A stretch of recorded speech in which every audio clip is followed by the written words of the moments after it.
प्राचीन काल की बात है। हिमालय की तराई में कनकपुर नाम का एक वैभवशाली साम्राज्य बसा हुआ था। वहां के राजा का नाम था महाराज दक्षराज।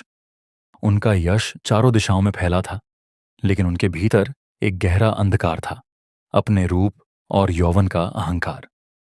दक्षराज को लगता था कि सुंदरता और शक्ति ही सत्य है, और वैराग्य या भस्म केवल दरिद्रों का आभूषण है। वे शिव को मानते तो थे, लेकिन केवल एक मूर्ति के रूप में। उनके महाकाल स्वरूप और श्मशान की राख से उन्हें घृणा थी। राजा का मानना था कि जीवन केवल भोग और सौंदर्य का उत्सव है, और मृत्यु की बात करना भी उनके दरबार में वर्जित था। उनके महल की दीवारों पर ऐसे चित्र लगे थे जिनमें केवल वसंत ऋतु थी, पतझड़ का कहीं नामो निशान नहीं था।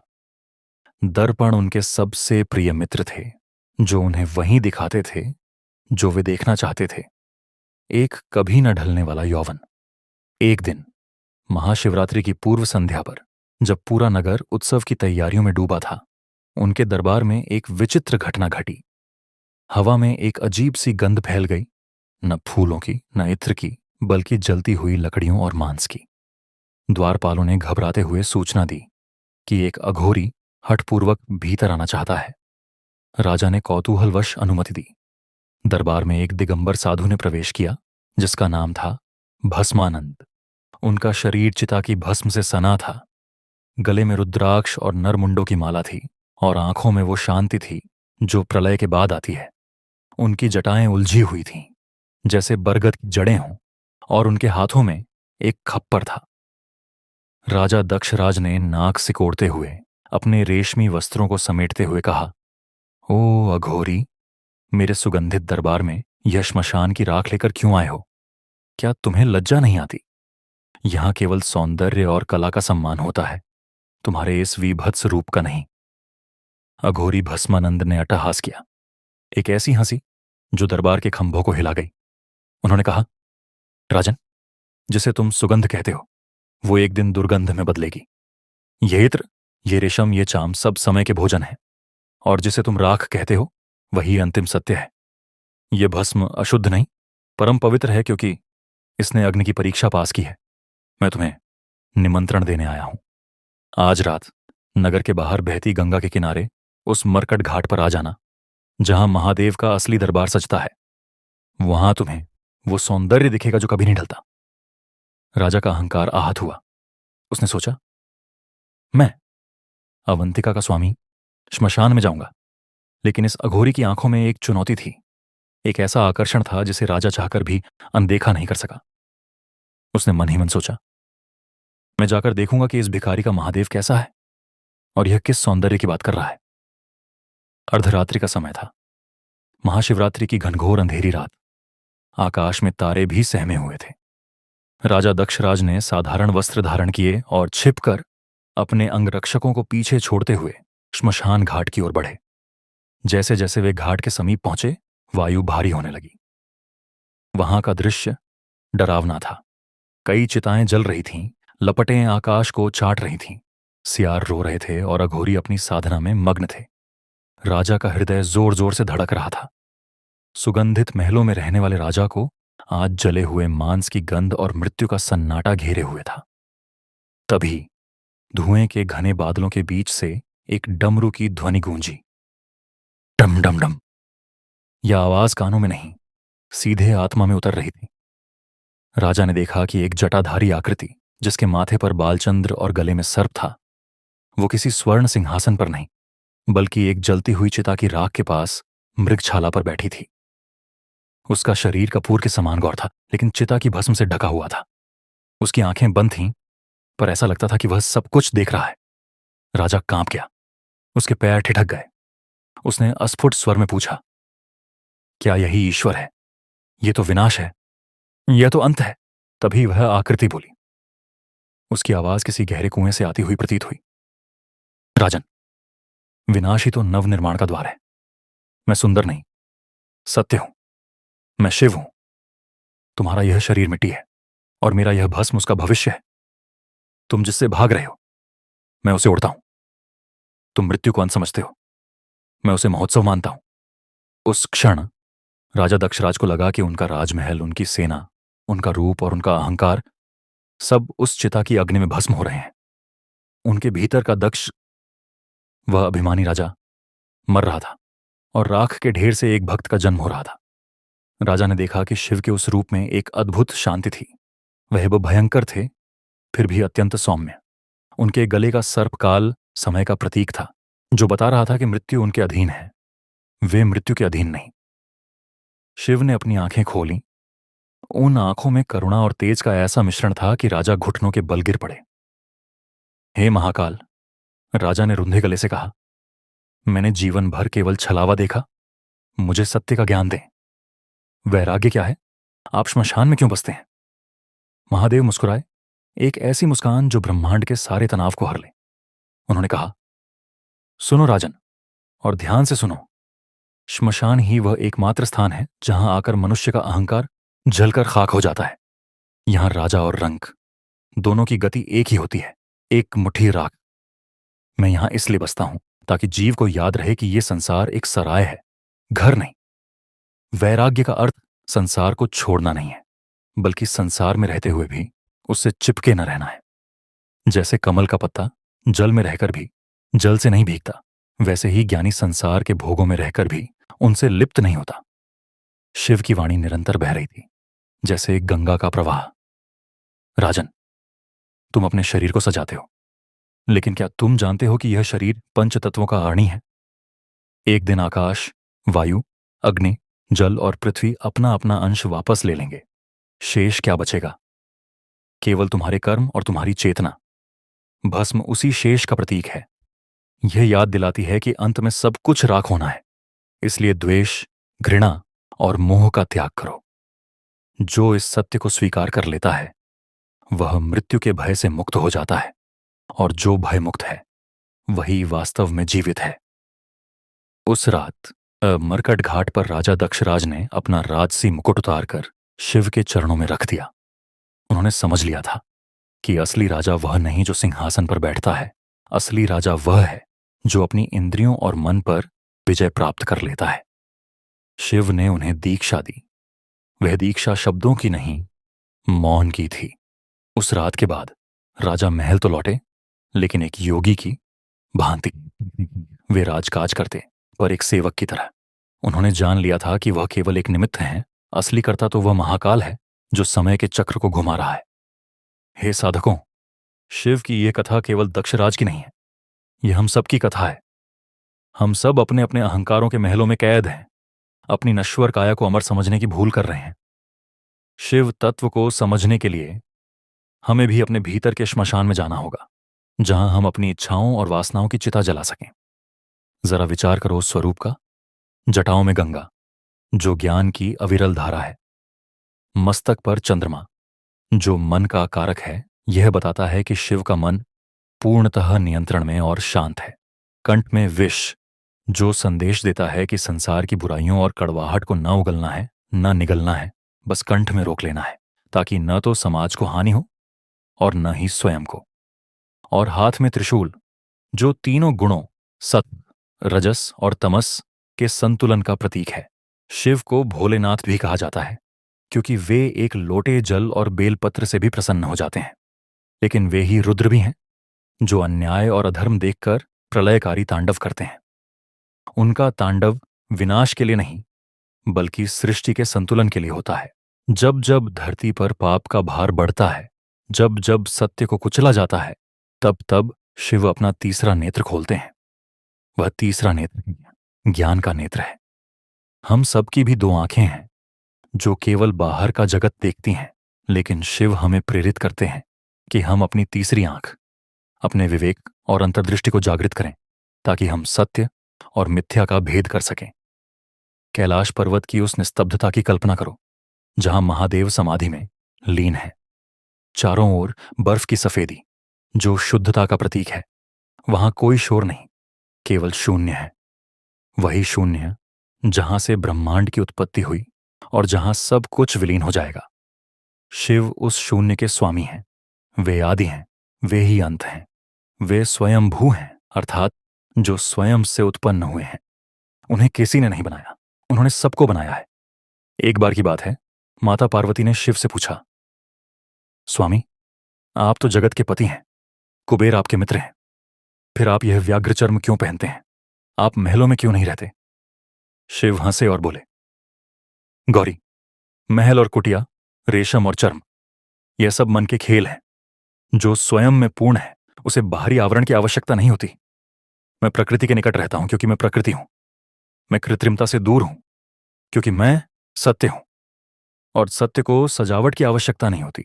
शिव और शक्ति का मिलन भी कोई साधारण विवाह नहीं था। वह चेतना और ऊर्जा का मिलन था। शक्ति के बिना शिव शव है और शिव के बिना शक्ति दिशाहीन है। सती के रूप में जब माता ने देह त्यागी तो शिव का वैराग्य और गहरा हो गया। वे सती के शव को कंधे पर उठाकर तीनों लोकों में विक्षिप्त की भांति घूमे। यह दृश्य प्रेम की पराकाष्ठा था। यह दिखा रहा था कि वैरागी होने का अर्थ पत्थर दिल होना नहीं है। शिव प्रेम करना भी जानते हैं और विरह की वेदना भी सहना जानते हैं, लेकिन अंत में उन्होंने उस मोह को भी त्याग दिया और पुनः समाधि में लीन हो गए, यह सिखाने के लिए कि जीवन का प्रवाह रुकना नहीं चाहिए। शिव पुराण की कथाएं अनंत हैं, जैसे आकाश का कोई अंत नहीं। समुद्र मंथन की घटना को याद करो। जब समुद्र से रत्न निकले तो देवता और दानव दोनों ललचाए। लक्ष्मी, कौस्तुभ मणि, ऐरावत हाथी, सबने बांट लिया। लेकिन जब हलाहल विष निकला, जिसकी ज्वाला से पूरा ब्रह्मांड जलने लगा, तब कोई आगे नहीं आया। सब पीछे हट गए। उस समय केवल महादेव थे जिन्होंने उस विष को स्वीकार किया। उन्होंने न अमृत मांगा, न लक्ष्मी। उन्होंने केवल जगत का कल्याण चाहा। यही शिव होने का आसार है। दूसरों के लिए विष पी लेना और बदले में कुछ न मांगना। आज के युग में हम सब अमृत की खोज में दौड़ रहे हैं, सुख और सुविधाओं के पीछे भाग रहे हैं, लेकिन क्या हम में से कोई है जो समाज की कड़वाहट को पीने का साहस रखता हो? शिव भक्त होने का अर्थ केवल मंदिर में माथा टेकना नहीं है, बल्कि शिव के गुणों को, त्याग, करुणा और धैर्य को अपने जीवन में उतारना है। सोचो उस डमरू की नाद को, नाद ब्रह्म। जब शिव डमरू बजाते हैं तो वह केवल संगीत नहीं होता, वह सृष्टि के स्पंदन, वाइब्रेशन का प्रतीक है। आधुनिक विज्ञान भी मानता है कि ब्रह्मांड की उत्पत्ति एक महाविस्फोट या ध्वनि से हुई है। हमारे आर्षि मुनियों ने युगों पहले कह दिया था कि वह ध्वनि शिव के डमरू की है। संस्कृत व्याकरण के 14 माहेश्वर सूत्र उसी डमरू से निकले हैं। अर्थात ज्ञान और विज्ञान दोनों का स्रोत शिव ही है। काशी की गलियों में आज भी वह ऊर्जा महसूस होती है। कहा जाता है कि काशी शिव के त्रिशूल पर टिकी है। वहां मृत्यु भी उत्सव है। मणिकर्णिका घाट पर 24 घंटे जलती चिताएं यह उद्घोष करती हैं कि जीवन क्षण भंगुर है, इसे व्यर्थ की चिंताओं में मत गंवाओ। राम नाम सत्य है, यही अंतिम सत्य है, और राम भी जिनके आराध्य हैं और जो राम के आराध्य हैं वह शिव ही हैं। रामेश्वरम में भगवान राम ने शिव की पूजा की और काशी में शिव राम नाम के तारक मंत्र का उपदेश देते हैं। हरि और हर का यह भेद केवल अज्ञानियों के लिए है, तत्व से दोनों एक हैं। शिव की बारात का दृश्य कितना अद्भुत रहा होगा। जब वे माता पार्वती को ब्याहने चले तो उनके साथ न हाथी घोड़े थे, न सजे धजे बराती। उनके साथ थे भूत, प्रेत, पिशाच, गण और अघोरी, जिनके शरीर टेढ़े मेढ़े थे, जो समाज द्वारा त्यागे गए थे। शिव ने उन्हें अपनी बारात का हिस्सा बनाया। यह शिव का समत्व भाव है। उनके लिए न कोई सुंदर है, न कुरूप, न कोई ऊंचा है, न नीचा। वे सबको स्वीकार करते हैं। समाज जिसे ठुकरा देता है, शिव उसे अपना लेते हैं। यदि तुम खुद को अकेला, उपेक्षित या हारा हुआ महसूस करते हो तो याद रखना, महाकाल की बारात में तुम्हारे लिए सबसे आगे स्थान है। वे टूटे हुए लोगों के ईश्वर हैं। और फिर देखो उनके पुत्रों को, कार्तिकेय और गणेश। कार्तिकेय शक्ति और सेनापतित्व के प्रतीक हैं, गणेश बुद्धि और विवेक के। शिव का परिवार विविधताओं का संगम है। शिव के गले में सांप है और गणेश का वाहन चूहा है। सांप चूहे को खाता है। कार्तिकेय का वाहन मोर है, मोर सांप को खाता है। गौरी का वाहन शेर है और शिव का वाहन बैल है, शेर बैल को खाता है। जन्मजात शत्रुता वाले जीव भी शिव के सानिध्य में एक परिवार की तरह रहते हैं। यह हमें सिखाता है कि यदि घर का मुखिया शांत और संयमित हो तो विरोधी स्वभाव वाले लोग भी प्रेम से साथ रह सकते हैं। गृहस्थ जीवन की इससे बड़ी शिक्षा और क्या हो सकती है।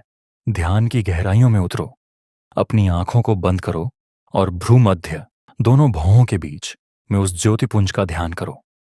वही शिव का निवास है। जब तुम सांस लेते हो सो और जब छोड़ते हो हम, सोहम का यह अजपा जाप निरंतर चल रहा है। यह तुम्हारा ही स्वरूप है। शिवोहम, मैं ही शिव हूं। यह अहंकार की गर्जना नहीं है, यह आत्मा की पहचान है। जब अज्ञान का पर्दा हटता है तो जीव को पता चलता है कि वह उस परम चेतना का ही अंश है। शिव की जटाओं को देखो, वायु के वेग को थामने वाली वो जटाएं। जब गंगा स्वर्ग से उतरने वाली थीं तो उनका वेग इतना प्रचंड था कि पृथ्वी फट सकती थी। देवताओं की प्रार्थना पर शिव ने अपनी जटाएं खोल दीं। अभिमानी गंगा शिव की जटाओं में ऐसी उलझीं कि वर्षों तक बाहर नहीं निकल पाईं, और जब निकली तो एक शांत धारा बनकर। यह कथा संकेत है कि जब शक्ति, ऊर्जा अहंकार के साथ आती है तो वह विनाशकारी होती है, लेकिन जब वह शिव, संयम के संपर्क में आती है तो वह जीवनदायिनी बन जाती है। हमारे भीतर भी भावनाओं का, क्रोध का, उत्साह का वेग गंगा की तरह है। यदि हम उसे बिना संयम के छोड़ देंगे तो वह हमें और हमारे आसपास के लोगों को नष्ट कर देगा। हमें शिव के संयम की आवश्यकता है जो उस ऊर्जा को सही दिशा दे सके। कभी आपने विचार किया है कि शिव को अर्धनारीश्वर क्यों कहा जाता है? आधा शरीर पुरुष का, आधा स्त्री का। यह विश्व की प्राचीनतम अवधारणा है जो स्त्री और पुरुष की समानता ही नहीं बल्कि उनकी एकात्मता को दर्शाती है। पुरुष प्रकृति स्त्री के बिना अधूरा है और प्रकृति पुरुष के बिना निष्क्रिय है। शिव ने यह रूप धरकर भृंगी आर्षि का भ्रम तोड़ा था जो केवल पुरुष तत्व की पूजा करना चाहते थे। शिव ने दिखाया कि मैं और शक्ति अलग नहीं हैं, हम एक ही सिक्के के दो पहलू हैं। आज के समाज में जब हम स्त्री पुरुष के भेद पर संघर्ष करते हैं तो अर्धनारीश्वर का स्वरूप हमें पूर्णता का मार्ग दिखाता है। संतुलन ही जीवन है। चलो अब मानसरोवर की यात्रा पर चलते हैं।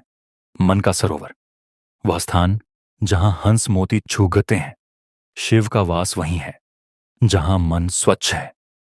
जैसे गंदे पानी में प्रतिबिंब दिखाई नहीं देता, वैसे ही मलिन मन में ईश्वर के दर्शन नहीं होते। शिव की पूजा केवल बेलपत्र चढ़ाना नहीं है बल्कि अपने मन के विकारों, काम, क्रोध, लोभ, मोह, मद, मत्सर की बलि चढ़ाना है। जब तुम अपनी बुराई छोड़ते हो तो समझो तुमने शिव का अभिषेक कर दिया। एक बार रावण, जो परम शिव भक्त था, अपने अहंकार में इतना चूर हो गया कि वह कैलाश पर्वत को ही उठाने लगा।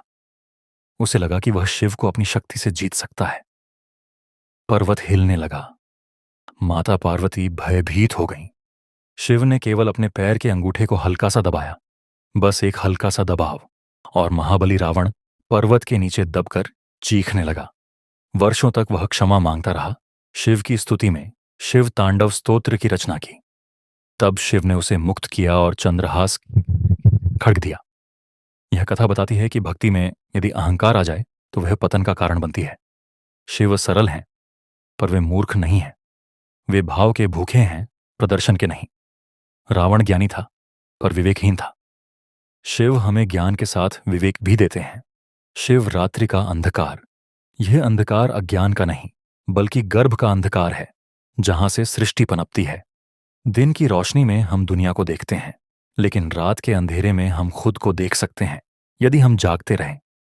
इसीलिए महाशिवरात्रि को जागने की रात कहा जाता है। रीढ़ की हड्डी सीधी करके ध्यान में बैठकर उस ब्रह्मांडीय ऊर्जा को अपने भीतर अनुभव करना ही शिवरात्रि का उद्देश्य है। अघोरी जब चिता भस्म रमाते हैं तो वे दुनिया को यह कठोर संदेश देते हैं कि देह नश्वर है। हम अपनी त्वचा के रंग पर, अपने कपड़ों पर कितना गुमान करते हैं, लेकिन एक छोटी सी बीमारी, एक दुर्घटना या केवल बुढ़ापा इस रूप को छीन लेता है। शिव की उपासना हमें देह भाव से ऊपर उठकर आत्मभाव में स्थित करती है। जब तुम समझ लेते हो कि तुम यह शरीर नहीं बल्कि इसमें रहने वाली अविनाशी आत्मा हो, तब दुख तुम्हें तोड़ नहीं सकता और सुख तुम्हें बांध नहीं सकता। यही स्थित प्रज्ञावस्था है, यही शिवत्व है। हे शिव, तुम कर्पूर गौर हो, कपूर की तरह श्वेत। करुणावतार हो, करुणा के अवतार, संसार सार हो, संसार का सार, और भुजगेंद्रहार हो, सर्प की माला पहनने वाले। तुम्हारे चरणों में हमारा बारंबार नमन है। हमारी बुद्धि को सन्मार्ग पर ले चलो। हमें अंधकार से प्रकाश की ओर, मृत्यु से अमरता की ओर ले चलो। असतो मां सद्गमय, तमसो मां ज्योतिर्गमय, मृत्युर्मां अमृतम गमय। कथा अभी विश्राम नहीं लेगी, क्योंकि शिव की महिमा का पार पाना असंभव है। सोचो उस क्षण के बारे में जब कामदेव ने शिव की समाधि भंग करने का प्रयास किया। तारकासुर का वध करने के लिए शिव के पुत्र का जन्म आवश्यक था और शिव समाधि में थे। कामदेव ने अपना पुष्प बाण छोड़ा, शिव का ध्यान टूटा, लेकिन परिणाम क्या हुआ? शिव ने अपनी तीसरी आंख खोली और कामदेव भस्म हो गए। यह केवल एक पौराणिक घटना नहीं है। काम डिजायर जब सीमा लांघता है और दिव्यता, डिविनिटी, को बलपूर्वक वश में करना चाहता है तो वह नष्ट हो जाता है। शिव ने काम को भस्म किया, मारा नहीं। बाद में उसे अनंग, बिना अंग का रूप में जीवित किया। इसका अर्थ है कि कामना पूरी तरह समाप्त नहीं होती, लेकिन उसे देह के स्तर से ऊपर उठना होगा। प्रेम जब वासना से मुक्त होता है तभी वह शिव शक्ति के मिलन जैसा पवित्र होता है। शिव के गणों की चर्चा करें। नंदी, जो उनका वाहन है। नंदी कौन है? नंदी प्रतीक है अनंत प्रतीक्षा का। मंदिरों में नंदी की मूर्ति हमेशा शिव की ओर मुख करके बैठी होती है। वह ध्यान नहीं कर रहे, वह पूजा नहीं कर रहे, वह बस प्रतीक्षा कर रहे हैं। वे देख रहे हैं कि कब स्वामी बाहर आएंगे या कब स्वामी आज्ञा देंगे। यह भक्ति का सर्वोच्च रूप है, बिना किसी अपेक्षा के बस उपलब्ध रहना। आज हम ईश्वर से सौदा करते हैं, मेरा यह काम कर दो तो मैं प्रसाद चढ़ाऊंगा। लेकिन नंदी हमें सिखाते हैं कि भक्ति मांग नहीं है, भक्ति उपस्थिति है, बस वहां होना, पूरी सजगता के साथ। और भृंगी, जिनके 3 पैर थे, वे शिव के अनन्य भक्त थे, लेकिन शक्ति को नहीं मानते थे। वे केवल शिव की परिक्रमा करना चाहते थे, पार्वती की नहीं। जब शिव पार्वती अर्धनारीश्वर बन गए तो भृंगी ने भौंरे का रूप धरकर उनके बीच में से छेद करके परिक्रमा कर ली। शिव उनकी भक्ति से प्रसन्न तो हुए, पर उनकी अज्ञानता पर हंसे भी। उन्होंने भृंगी को उनके शरीर से रक्त और मांस ले लिया, जो शक्ति का अंश है। भृंगी केवल हड्डियों का ढांचा रह गए। वे खड़े भी नहीं हो पा रहे थे। तब भृंगी को समझ आया कि शक्ति के बिना शिव का भक्त भी अधूरा है। शिव ने उन्हें सहारा दिया। यह लीला हमें एकीकरण सिखाती है। भेद बुद्धि का त्याग ही शिव ज्ञान है। पशुपतिनाथ, शिव का एक नाम पशुपति भी है। पशु का अर्थ केवल जानवर नहीं, बल्कि वह हर जीव है जो पाश बंधन में बंधा है। अज्ञान का बंधन, अहंकार का बंधन। शिव पशुपति हैं, यानी वे इन जीवों के स्वामी और रक्षक हैं। वे ही हमें इन पाशों से मुक्त कर सकते हैं। जब तक हम बंधे हैं, हम जीव हैं। जब बंधन खुल जाते हैं, हम शिव हैं। नेपाल के काठमांडू में पशुपतिनाथ मंदिर की ऊर्जा अद्भुत है। वहां भी श्मशान पास में ही है। जीवन और मृत्यु का यह सहअस्तित्व शिव की ही माया है। शिव की पूजा में भांग और धतूरे का प्रयोग क्यों होता है? धतूरा विषैला होता है, कड़वा होता है, कांटों भरा होता है। दुनिया जिसे बेकार समझकर फेंक देती है, शिव उसे स्वीकार करते हैं। यह वही संदेश है। मेरे पास आओ, चाहे तुम कितने भी कड़वे हो, कितने भी विषैले हो। यदि तुम समर्पण भाव से आओगे तो मैं तुम्हें सिर पर धारण करूंगा। भांग का अर्थ है मन की तरंगों को शांत करना, एक ऐसी अवस्था जहां तुम संसार को भूलकर अपने भीतर के आनंद में डूब जाओ। यह नशा बेहोशी का नहीं, यह नशा परमानंद का है। केदारनाथ की दुर्गम यात्रा को याद करो। वहां जाने के लिए मनुष्य को कितनी कठिनाइयां उठानी पड़ती हैं। ऑक्सीजन की कमी, कड़ाके की ठंड, खड़ी चढ़ाई। यह यात्रा जीवन का रूपक है। ईश्वर आसानी से नहीं मिलते। उन्हें पाने के लिए हमें अपनी आरामदायक स्थिति, कॉम्फर्ट जोन से बाहर निकलना पड़ता है। हमें अपने शारीरिक और मानसिक सीमाओं को लांघना पड़ता है। और जब हम केदार की घाटी में पहुंचते हैं तो वह थकान, वह दर्द एक पल में गायब हो जाता है। वहां केवल हर हर महादेव की गूंज और एक असीम शांति शेष रह जाती है। 2013 की आपदा में सब कुछ बह गया, लेकिन मंदिर अडिग खड़ा रहा। यह संकेत है कि जब प्रलय आती है तो मनुष्य की बनाई हर चीज, उसके होटल, उसके घर, उसका अहंकार बह जाता है, लेकिन आस्था और सत्य का स्तंभ खड़ा रहता है। शिव का महामृत्युंजय मंत्र एयूएम त्र्यंबकम यजामहे सुगंधिं पुष्टिवर्धनम उर्वारुकमिव बंधनान मृत्योर्मुक्षीय मामृतात्। इसका अर्थ कितना गहरा है। हम उस 3 नेत्रों वाले शिव की पूजा करते हैं जो सुगंधित हैं और हमारा पोषण करते हैं। जैसे ककड़ी उर्वारुक पक जाने पर अपने आप बेल से टूट जाती है, उसे खींचना नहीं पड़ता, वैसे ही हे शिव, जब मेरा समय आए तो मैं इस संसार और शरीर के बंधन से सहजता से मुक्त हो जाऊं, बिना किसी कष्ट और मोह के। मुझे मृत्यु से अमृता मोक्ष की ओर ले चलो। यह मंत्र अकाल मृत्यु के भय को तो नाश करता ही है, साथ ही यह हमें लेट को छोड़ना सिखाता है। पकने पर गिरना, यही जीवन का लक्ष्य होना चाहिए। कच्चे फल को तोड़ोगे तो घाव होगा, लेकिन पके हुए फल का गिरना मुक्ति है। शिव के आंसुओं से रुद्राक्ष की उत्पत्ति हुई। रुद्र के अक्ष आंख। जब शिव ने संसार के दुखों को देखा तो वे करुणा से भर गए और उनकी आंखों से आंसू गिरे, जो रुद्राक्ष बन गए। जो व्यक्ति रुद्राक्ष धारण करता है वह शिव की करुणा को धारण करता है। यह केवल एक माला नहीं है, यह एक कवच है। वैज्ञानिक रूप से भी रुद्राक्ष में विद्युत चुंबकीय गुण होते हैं जो हमारे रक्तचाप और मन को शांत रखते हैं। शिव का हर आभूषण, हर प्रतीक विज्ञान और आध्यात्म का संगम है। शिव के मस्तक पर बहती गंगा को पतित पावानी कहा जाता है। वह पापियों का उद्धार करती है। लेकिन गंगा शिव के मस्तक पर क्यों है? क्योंकि ज्ञान शिव का मस्तक की भक्ति गंगा को सही दिशा दे सकता है। बिना ज्ञान के भक्ति अंधविश्वास बन सकती है और बिना भक्ति के ज्ञान अहंकार बन सकता है। शिव इन दोनों का संतुलन है। अब उस कथा की ओर मुड़ते हैं जब शिव ने जालंधर का वध किया। जालंधर भी शिव का ही अंश था, जो उनकी क्रोधाग्नि से उत्पन्न हुआ था, लेकिन उसे अपनी शक्ति का अहंकार हो गया था। उसकी पत्नी वृंदा परम सती थी, जिसके तपोबल से जालंधर अमर था। भगवान विष्णु ने वृंदा का सतीत्व भंग किया, जो एक लीला थी, और तब शिव ने जालंधर का वध किया। यह कथा बहुत गूढ़ है। बुराई को मारने के लिए कभी कभी ईश्वर को भी छल का सहारा लेना पड़ता है, लेकिन वह छल स्वार्थ के लिए नहीं, धर्म की स्थापना के लिए होता है। और अंत में शिव ने जालंधर के तेज को अपने भीतर समाहित कर लिया। जो जिससे निकलता है अंत में उसी में मिल जाता है। एक बार कुबेर ने शिव को भोजन पर आमंत्रित किया। कुबेर को अपने धन का अभिमान था। उन्होंने सोचा, मैं शिव को ऐसा भोजन कराऊंगा जो उन्होंने कभी देखा नहीं होगा। शिव मुस्कुराए और बोले, मैं तो नहीं आ पाऊंगा, मेरे पुत्र गणेश को ले जाओ। कुबेर गणेश जी को ले गए। गणेश जी ने भोजन शुरू किया। उन्होंने कुबेर का सारा भोजन खा लिया, फिर बर्तन खाने लगे, फिर फर्नीचर, और अंत में बोले, मुझे अभी भी भूख लगी है, अब मैं कुबेर को खाऊंगा। कुबेर भागते हुए शिव के पास आए। शिव ने उन्हें एक मुट्ठी भुने हुए चावल दिए और कहा, इसे गणेश को खिलाओ।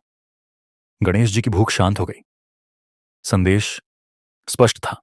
अहंकार से परोसा गया 56 भोग भी आत्मा को तो तृप्त नहीं कर सकता, लेकिन प्रेम से दी गई मुट्ठी भर वस्तु भी पूर्ण तृप्ति देती है। कुबेर का अभिमान चूर चूर हो गया। शिव तत्व वह प्रकाश है जो हर हृदय में जल रहा है, चाहे हम उसे जाने या न जाने। जब हम कहते हैं नमस्ते, तो हम उसी शिव को नमन कर रहे होते हैं जो सामने वाले के भीतर है। हे श्रोताओं, यदि आज की इस चर्चा ने आपके भीतर के सोए हुए शिव को तनिक भी स्पर्श किया है तो समझो यह सत्संग सफल हुआ। अपने जीवन को एक यज्ञ बनाओ, अपने कर्मों की आहुति दो। डरो मत, क्योंकि तुम अकेले नहीं हो। वह महाकाल, वह कालों का काल, अपनी बाहें फैलाए, श्मशान की राख लपेटे, नंदी पर सवार होकर तुम्हारी प्रतीक्षा कर रहा है। बस एक कदम उसकी ओर बढ़ाओ, वह 100 कदम तुम्हारी ओर बढ़ाएगा। अब ध्यान को थोड़ा और गहरा करो और उस कालखंड की ओर चलो जब देवताओं और असुरों ने मिलकर समुद्र मंथन का निर्णय लिया था। क्षीर सागर का वह तट जहां मंदराचल पर्वत की मथानी बनाई गई और वासुकी नाग की रस्सी। एक तरफ देवता, दूसरी तरफ दानव। दोनों को अमृत चाहिए था, दोनों को अमृता चाहिए थी। लेकिन श्रोताओं, जीवन का सत्य यही है कि अमृत से पहले विष निकलता है, सुख से पहले संघर्ष आता है। जब मंथन आरंभ हुआ तो समुद्र के गर्भ से सबसे पहले हलाहल विष निकला। वह विष इतना भयानक था कि उसकी एक बूंद भी पृथ्वी पर गिर जाती तो पूरी सृष्टि भस्म हो जाती। उसकी लपटों से देवता और दानव दोनों झुलसने लगे। जो अमृत के लिए लड़ रहे थे वे अब प्राण बचाने के लिए भाग रहे थे। त्राहिमाम, त्राहिमाम की पुकार गूंजने लगी। कोई भी उस विष को छूने का साहस नहीं कर पा रहा था। न इंद्र का वज्र काम आया, न विष्णु का सुदर्शन। तब सबने उसी एक द्वार को खटखटाया जो संकट के समय हमेशा खुला रहता है, कैलाश। कल्पना करो उस दृश्य की। बर्फ से ढके कैलाश पर महादेव समाधि में लीन है। देवताओं की करुण पुकार सुनकर उन्होंने नेत्र खोले। उनकी आंखों में भय नहीं, करुणा थी। उन्होंने कहा, यदि मेरे विष पीने से संसार का कल्याण होता है तो मैं इसे स्वीकार करता हूं। उन्होंने उस हलाहल को अपनी हथेली पर लिया। वह विष उबल रहा था।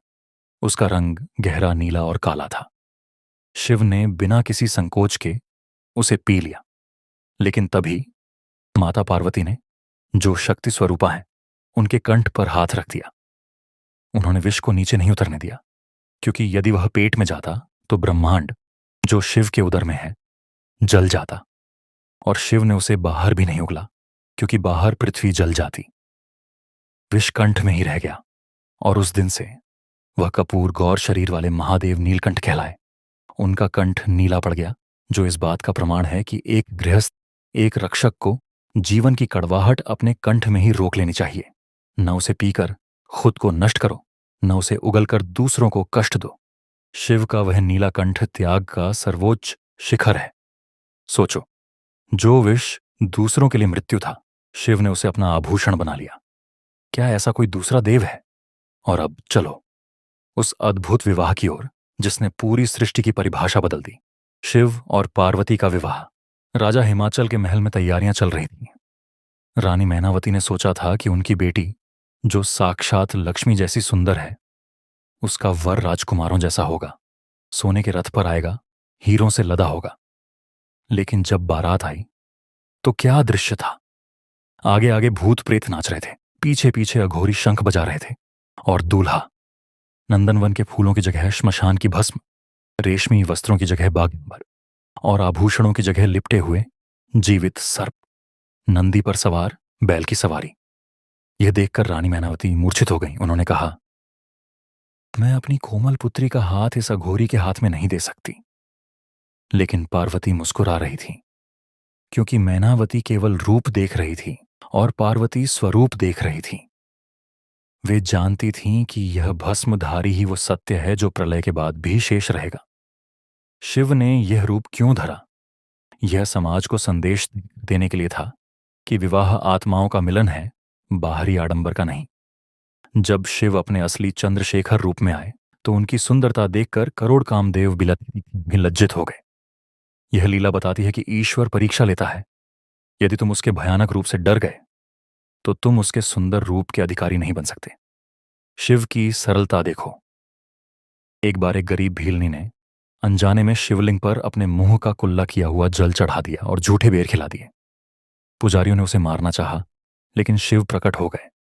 उन्होंने कहा, मुझे तुम्हारे स्वर्ण कलश के जल में वो स्वाद नहीं मिला जो इस भीलनी की श्रद्धा में है। शिव केवल भाव के भूखे हैं।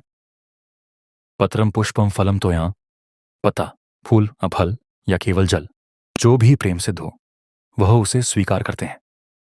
क्या आपने कभी सोचा है कि शिव श्मशान में चिता की राख से होली क्यों खेलते हैं? काशी में आज भी इमसाने की होली खेली जाती है। यह उत्सव है मृत्यु के भय को जीत लेने का। हम सब मृत्यु से डरते हैं, लेकिन शिव भक्त मृत्यु के साथ नृत्य करता है।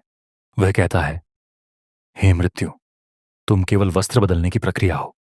मैं शिव का हूं और शिव अनंत है, इसलिए मैं भी अनंत हूं। शिव के मस्तक पर जो चंद्रमा है वह सोम है, शीतलता और अमृत का प्रतीक। शिव का स्वभाव अत्यंत उग्र, रुद्र है, लेकिन उन्होंने शीतलता को सिर पर धारण किया हुआ है। यानी परिस्थिति चाहे कितनी भी विपरीत हो, अपना दिमाग ठंडा रखो, शांत मन ही सही निर्णय ले सकता है। और गंगा, वह ज्ञान की धारा है। जब ज्ञान, गंगा और मन की शांति चंद्रमा मिल जाते हैं तो जीवन शिवमय हो जाता है। एक कथा मार्कंडेय आकाश्य की भी है। बालक मार्कंडेय की आयु केवल 16 वर्ष थी। मृत्यु का समय निकट था। यमराज अपने पाश लेकर आए। बालक मार्कंडेय ने भयभीत होकर शिवलिंग को अपनी नन्ही बाहों में कसकर पकड़ लिया। उन्होंने शिव को नहीं छोड़ा। यमराज ने अपना कालपाश फेंका जो शिवलिंग पर जा गिरा, और तभी शिवलिंग फट गया। उसमें से महाकाल प्रकट हुए। क्रोधित शिव ने यमराज को लात मारी और कहा, मेरे शरण में आए भक्त को छूने का साहस कैसे किया? उस दिन स्वयं काल, समय श्लेष मृत्यु, महाकाल से हार गया। मार्कंडेय अमर हो गए। यह महामृत्युंजय मंत्र की शक्ति है। यह हमें सिखाता है कि जब सारी दुनिया साथ छोड़ दे, जब मौत सामने खड़ी हो, तो बस उस शिवलिंग को पकड़ लेना, यानी अपनी आस्था को पकड़ लेना।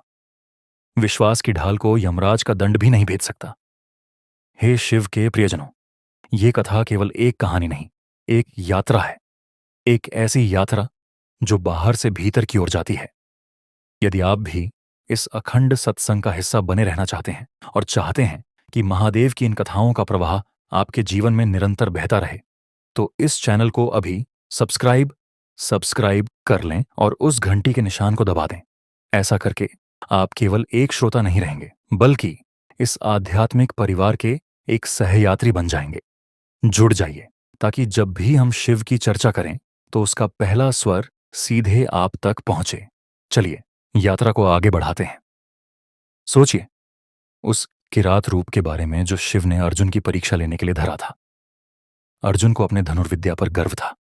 उसे लगता था कि वह सर्वश्रेष्ठ है। शिव एक भील शिकारी के रूप में आए। एक सुअर का शिकार हुआ और दोनों में विवाद हो गया कि बाण किसका था। युद्ध हुआ। अर्जुन ने अपने सारे बाण चला दिए, लेकिन वह साधारण दिखने वाला शिकारी मुस्कुराता रहा। अंत में अर्जुन का गांडीव धनुष भी विफल हो गया।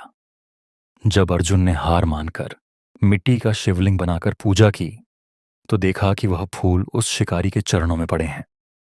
अर्जुन का अहंकार टूट गया। उसने पहचान लिया कि यह साक्षात महादेव हैं। शिव ने प्रसन्न होकर उसे पाशुपतास्त्र दिया। यह प्रसंग हमें सिखाता है कि जब हमें अपनी शक्ति या विद्या पर घमंड होने लगता है, तो शिव किसी न किसी रूप में, कभी गुरु बनकर, कभी मित्र बनकर या कभी शत्रु बनकर हमारे सामने आते हैं और हमें आईना दिखाते हैं। वे हमारे अहंकार को तोड़ते हैं, हमें नहीं, क्योंकि वे जानते हैं कि अहंकार के बोझ के साथ हम मोक्ष के शिखर पर नहीं चढ़ सकते। काशी विश्वनाथ, काशी केवल एक शहर नहीं है, वह शिव का शरीर है। कहते हैं जब पृथ्वी प्रलय में डूब जाएगी, तब भी काशी शिव के त्रिशूल पर सुरक्षित रहेगी। वहां की गलियों में, वहां की हवाओं में एक मस्ती है, फक्कड़पन। जो काशी में है उसे कल की चिंता नहीं, क्योंकि जिसका रक्षक विश्वनाथ, विश्व का स्वामी हो, उसे अनाथ होने का भय कैसा। नटराज, शिव का नृत्य। जब वे तांडव करते हैं तो उनके एक हाथ में डमरू, सृष्टि का सृजन है, और दूसरे हाथ में अग्नि, विनाश है। उनका एक पैर उठा हुआ है, मोक्ष, और दूसरा पैर अपस्मार नामक राक्षस, अज्ञान को कुचल रहा है। नटराज का यह रूप ब्रह्मांडीय नृत्य, कॉस्मिक डांस है। आधुनिक भौतिक विज्ञानी, फिजिसिस्ट्स भी मानते हैं कि परमाणुओं, एटम्स का नृत्य शिव के तांडव जैसा है। सब कुछ लय में है। हमारा दिल धड़कता है लय में, ग्रह घूमते हैं लय में। जब हम उस लय, रिदम से टूट जाते हैं, तभी दुख आता है। शिव की भक्ति हमें वापस उस ब्रह्मांडीय लय से जोड़ देती है। एक और रहस्यमयी बात, शिव की कोई मूर्ति नहीं होती। उनका प्रतीक लिंग है। लिंग का अर्थ है प्रतीक या चिन्ह। यह निराकार और साकार के बीच का सेतु है। यह ब्रह्मांड का अंडा, कॉस्मिक एग है। जब हम शिवलिंग पर जल चढ़ाते हैं तो हम उस निराकार ऊर्जा को नमन कर रहे होते हैं, जिसका न कोई आदि है न अंत। ध्यान दो, शिव के कानों में कुंडल है, लेकिन ध्यान से देखोगे तो पाओगे कि एक कान में पुरुष का कुंडल है और दूसरे में स्त्री का। यह फिर वही संकेत है सामंजस्य का। जीवन में कठोरता और कोमलता दोनों चाहिए। पिता का अनुशासन, शिव, और माता का प्रेम, शक्ति, दोनों मिलकर ही संतान को गढ़ते हैं। हे यात्रियों, शिव नाम की नौका पर बैठ जाओ। संसार का सागर चाहे कितना भी तूफानी क्यों ना हो, यह नौका डूबेगी नहीं। ओम नमः शिवाय। ये केवल 3 शब्द नहीं है। आ सृजन, उ पालन, मक विनाश। ये तीनों ध्वनियां इसमें समाहित हैं। जब तुम ओम का उच्चारण नाभि से करते हो तो तुम्हारे शरीर का रोम रोम जागृत हो जाता है। सृष्टि के उस आदि क्षण की कल्पना करो जब न दिन था, न रात, न सूर्य था, न तारे, केवल एक गहरा शून्य था, और उस शून्य में एक विवाद गूंज रहा था। यह विवाद दो महाशक्तियों के बीच था, सृष्टि के रचयिता ब्रह्मा और पालनहार विष्णु। दोनों में इस बात पर तर्क छिड़ गया कि श्रेष्ठ कौन है। ब्रह्मा जी का कहना था, मैंने सृष्टि रची है, इसीलिए मैं श्रेष्ठ हूं। विष्णु जी का कहना था, मैं पालन करता हूं, मेरे बिना सृष्टि चल नहीं सकती, इसलिए मैं श्रेष्ठ हूं। जब यह विवाद युद्ध का रूप लेने ही वाला था, तभी उन दोनों के बीच एक भयानक गर्जना हुई, एक ऐसी ध्वनि जिसने ब्रह्मांड की नींव हिला दी। देखते ही देखते उन दोनों के बीच अग्नि का एक विशाल खंभा, स्तंभ, प्रकट हुआ। वह स्तंभ इतना विशाल था कि न उसका कोई आदि, शुरुआत दिखाई दे रहा था और न ही कोई अंत। वह अग्निस्तंभ करोड़ों सूर्यों से भी अधिक तेजस्वी था, फिर भी उसकी लपटें शीतल थीं। ब्रह्मा और विष्णु दोनों आश्चर्यचकित रह गए। उनका विवाद थम गया। उस अग्निस्तंभ से एक आकाशवाणी हुई, तुम दोनों में से जो भी इस स्तंभ के आदि या अंत को ढूंढ लेगा वही श्रेष्ठ माना जाएगा। परीक्षा शुरू हुई। ब्रह्मा जी ने एक हंस का रूप धारण किया और उस स्तंभ के ऊपरी छोर को खोजने के लिए आकाश की ओर उड़ चले। भगवान विष्णु ने एक वराह, सुअर का रूप धारण किया और उस स्तंभ की जड़, अंत को खोजने के लिए पाताल की ओर खोदते चले गए। युगों बीत गए। ब्रह्मा जी ऊपर उड़ते रहे, लेकिन उस प्रकाश पुंज का कोई छोर नहीं मिला। विष्णु जी नीचे जाते रहे, लेकिन गहराई की कोई सीमा नहीं थी। विष्णु जी ने सत्य को स्वीकार कर लिया। उन्हें समझ आ गया कि यह कोई साधारण अग्नि नहीं है, यह अनंत है। वे वापस लौटे और उन्होंने अपनी हार मान ली। लेकिन ब्रह्मा जी को अपने सृजनहार होने का अहंकार था। उन्हें ऊपर से गिरता हुआ एक केतकी का फूल दिखाई दिया। ब्रह्मा जी ने उस फूल को गवाही देने के लिए मना लिया कि तुम कहना कि मैंने इस स्तंभ का शिखर देख लिया है। जब दोनों वापस उस स्थान पर मिले तो विष्णु जी ने सत्य बोला कि मैं इसका अंत नहीं पा सका, लेकिन ब्रह्मा जी ने असत्य कहा कि मैंने शिखर देख लिया है, और केतकी के फूल ने झूठी गवाही दी। तभी उस अग्निस्तंभ में एक भयानक विस्फोट हुआ। उसमें से साक्षात महाकाल प्रकट हुए, शिव का रौद्र रूप। उन्होंने ब्रह्मा जी के उस 5वें सिर को काट दिया जिसने झूठ बोला था। शिव ने गर्जना की, इस संसार में केवल सत्य ही पूजनीय है। जिसने अपने अहंकार के लिए झूठ का सहारा लिया वह पूजने योग्य नहीं, और केतकी के फूल को श्राप दिया कि तू कभी मेरी पूजा में नहीं चढ़ाया जाएगा। वहीं भगवान विष्णु के सत्य से प्रसन्न होकर शिव ने उन्हें अपनी बराबरी का दर्जा दिया। उस दिन यह सिद्ध हुआ कि शिव ही वह लिंग, प्रतीक है जिसका न कोई आरंभ है न अंत। वे अनादि अनंत हैं। हम शिवलिंग की पूजा इसलिए करते हैं क्योंकि वह उसी अनंत अग्निस्तंभ का प्रतीक है। जब हम शिवलिंग पर जल चढ़ाते हैं तो हम उस अग्नि को शांत करने की प्रार्थना करते हैं जो हमारे भीतर भी क्रोध और अहंकार के रूप में जल रही है। सोचो उस दृश्य की गहराई को। शिव ने रचयिता को भी दंड दिया। यह बताता है कि पद कितना भी बड़ा हो, नियम और सत्य से बड़ा कोई नहीं। शिव न्याय के देवता हैं, पक्षपात के नहीं। अब थोड़ा आगे बढ़ो और उस भावुक क्षण को याद करो जब माता पार्वती ने अपने अकेलेपन को दूर करने के लिए एक बालक की रचना की। शिव तपस्या में लीन थे। गणनंदी और भृंगी शिव की आज्ञा के पालन में व्यस्त रहते थे। माता को एक ऐसे सेवक, एक ऐसे पुत्र की आवश्यकता थी जो केवल उनकी आज्ञा माने। उन्होंने अपने शरीर के उपटन, हल्दी और चंदन का लेप से एक सुंदर बालक की मूर्ति बनाई और उसमें प्राण फूंक दिए। वह बालक थे विनायक। माता ने बालक को आदेश दिया, पुत्र, मैं स्नान करने जा रही हूं, तुम द्वार पर पहरा दो। किसी को भी, चाहे वह कोई भी क्यों ना हो, भीतर मत आने देना। बालक ने अपनी मां की आज्ञा को ही अपना धर्म मान लिया। वह एक छोटा सा बालक हाथ में एक छोटा सा दंड लेकर ब्रह्मांड की सबसे बड़ी शक्ति को रोकने के लिए खड़ा हो गया। तभी महादेव अपनी तपस्या पूर्ण करके लौटे। वे सीधे अपनी गुफा में जाना चाहते थे। द्वार पर उस बालक ने उन्हें रोक दिया। रुकिए, आप भीतर नहीं जा सकते, मेरी मां का आदेश है। शिव ने मुस्कुराकर कहा, पुत्र, मैं तुम्हारा पिता हूं और यह मेरा ही घर है। बालक ने हट पकड़ ली। मैं केवल अपनी मां को जानता हूं। आप कोई भी हो, भीतर नहीं जा सकते। बात बढ़ी। शिव के गण आए, वे बालक से हार गए। इंद्र आदि देवता आए, वे भी उस बालक के तेज के आगे नहीं टिक सके। अंत में जब शिव ने देखा कि यह बालक अज्ञानवश केवल हठ के कारण ब्रह्मांड के स्वामी को रोक रहा है, तो उन्होंने अपने त्रिशूल से उस बालक का सिर धड़ से अलग कर दिया। यह घटना सुनने में क्रूर लग सकती है, लेकिन इसके पीछे का अध्यात्म समझो। वह बालक अहंकार का प्रतीक था। वह मिट्टी, उबटन से बना था, यानी उसे अपनी देह, बॉडी का अभिमान था। शिव ने उसका मस्तक काटकर उसके अहंकार को नष्ट किया। जब माता पार्वती ने प्रलयंकारी रूप धारण किया, तो शिव ने उस बालक को जीवित करने का आदेश दिया। लेकिन इस बार सिर किसी मनुष्य का नहीं, एक हाथी के बच्चे का लगाया गया। क्यों हाथी का ही सिर? क्योंकि हाथी की बुद्धि विशाल होती है, उसके कान सूप जैसे बड़े होते हैं, जो सिखाते हैं कि ज्यादा सुनो और काम की बात को रखकर बेकार की बात को उड़ा दो। उसकी आंखें छोटी और तीक्ष्ण होती हैं, जो सूक्ष्म दृष्टि का प्रतीक है, और उसका मुंह छोटा होता है, जो कम बोलने की शिक्षा देता है। शिव ने उस बालक को गणेश नाम दिया, यानी गणों का ईश, स्वामी। सबसे पहले पूजे जाने का वरदान दिया।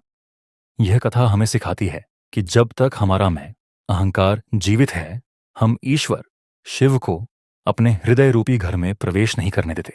जब ज्ञान रूपी त्रिशूल से यह मैं कट जाता है, तभी हम गणेश बुद्धिमान बनते हैं और ईश्वर से मिल पाते हैं। और फिर शिव के उस भक्त की चर्चा कैसे न करें, जो परम ज्ञानी था लेकिन परम अहंकारी भी। दशानन रावण। रावण को शिव से प्रेम नहीं, जुनून था। एक बार वह शिव को प्रसन्न करने के लिए कठोर तपस्या करने लगा। वर्षों बीत गए, शिव नहीं आए। रावण का धैर्य टूटने लगा। उसने सोचा, मैं शिव को अपनी भक्ति की पराकाष्ठा दिखाऊंगा। उसने अपना एक सिर काटकर हवन कुंड में डाल दिया। स्वाहा। फिर दूसरा, फिर तीसरा, 9 सिर कट गए। जब वह अपना 10वां और अंतिम सिर काटने ही वाला था, महादेव प्रकट हुए और उसका हाथ पकड़ लिया। बस दशानन, मैं तेरी तपस्या से प्रसन्न हूं। शिव ने उसके सारे सिर लौटा दिए और उसे अपार शक्ति दी। लेकिन रावण का मन नहीं भरा। वह शिव को ही अपने साथ लंका ले जाना चाहता था। उसने आत्मलिंग, शिव की आत्मा का प्रतीक, मांगा। शिव ने कहा, तथास्तु, लेकिन एक शर्त है। यदि तुमने इस लिंग को रास्ते में कहीं भी जमीन पर रख दिया, तो यह वहीं स्थापित हो जाएगा और फिर कभी नहीं उठेगा। रावण आत्मलिंग लेकर चला। देवताओं में खलबली मच गई। यदि रावण के पास अमृतत्व का यह प्रतीक पहुंच गया, तो सृष्टि का संतुलन बिगड़ जाएगा। भगवान विष्णु ने अपनी माया रची। शाम का समय था, जो वास्तव में माया थी। रावण को संध्या वंदन, पूजा करनी थी। उसने देखा कि एक ग्वाला, जो वेश बदलकर आए गणेश जी थे, गाय चरा रहा है। रावण ने उस ग्वाले से कहा, बालक, कुछ देर के लिए इस लिंग को पकड़ो, मैं पूजा कर लूं, पर इसे जमीन पर मत रखना। ग्वाले ने कहा, ठीक है, लेकिन अगर यह बहुत भारी लगा तो मैं 3 बार आवाज दूंगा। अगर आप नहीं आए तो मैं रख दूंगा। रावण पूजा में बैठ गया। गणेश जी ने लिंग का भार बढ़ा दिया। वह इतना भारी हो गया कि जैसे उसमें पूरा ब्रह्मांड समा गया हो।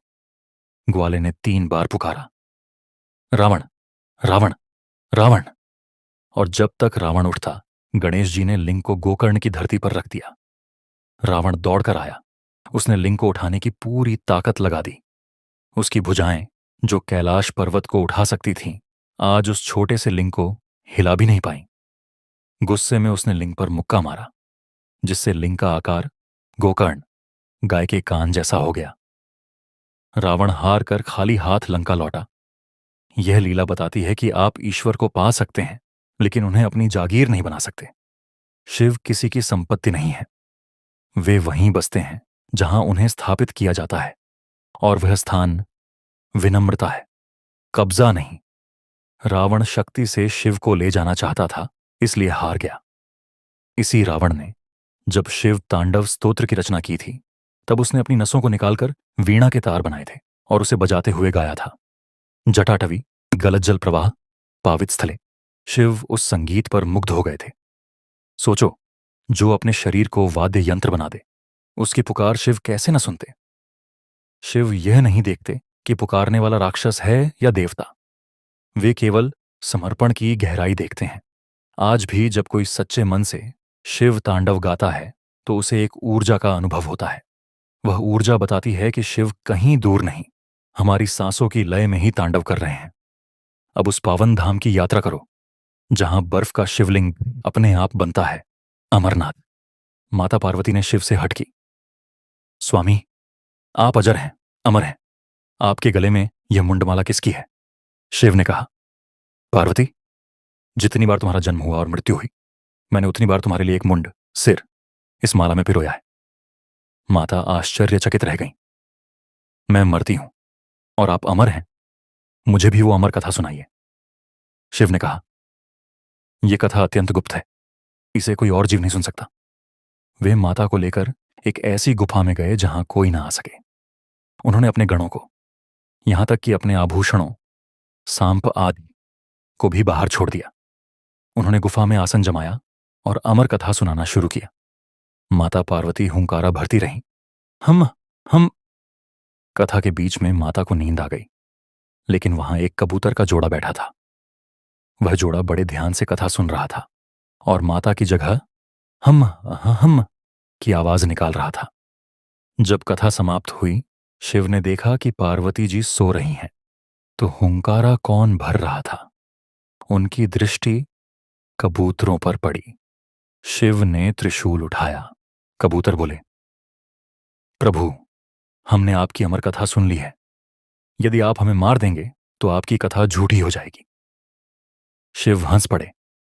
उन्होंने कबूतरों को वरदान दिया कि तुम इस गुफा में सदैव शिव पार्वती के प्रतीक के रूप में वास करोगे। आज भी भक्त जब अमरनाथ जाते हैं तो उन्हें वो कबूतर दिखाई देते हैं। यह कथा क्या है? यह ब्रह्म ज्ञान है। यह बताती है कि आत्मा कभी मरती नहीं। शरीर बदलते हैं जैसे हम कपड़े बदलते हैं।